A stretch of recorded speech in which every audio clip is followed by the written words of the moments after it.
Не за горами День защитника Отечества. Вы же подготовили подарки, которые подарите своим родным и близким? Если нет, то предлагаю сделать яркую, интересную открытку, которая понравится абсолютно всем – папе, деду или брату. Для изготовления открытки нам понадобится цветной картон, я выбрала красный и зеленый цвет, скотч, ножницы, ручки, фломастеры и канцелярский нож. Берем картон зеленого цвета и складываем его пополам. Открываем нашу заготовку и рисуем звезду.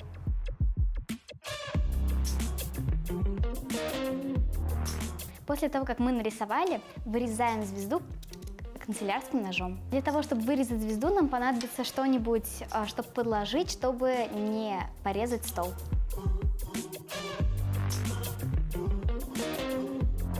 Вот что у нас получилось. Берем красный картон, там мы рисуем заготовку, чтобы вырезать уже совсем другую звезду. Она у нас получится объемная. Нужно вырезать строго по крылышкам, а звездочку саму мы не трогаем.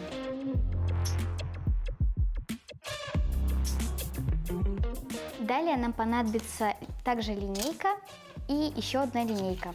Проводим линии по крылышкам.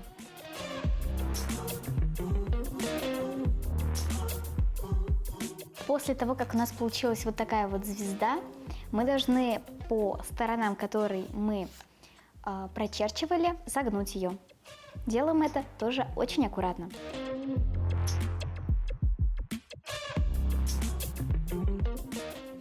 Получилась вот такая вот объемная звезда, и сейчас мы будем ее приклеивать к данной заготовке.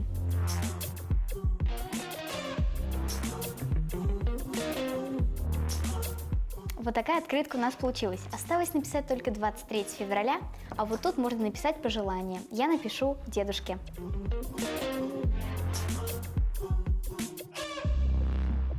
Вот такая открытка получилась. Каждый, кто ее получит, будет безумно рад, ведь лучший подарок сделанный своими руками.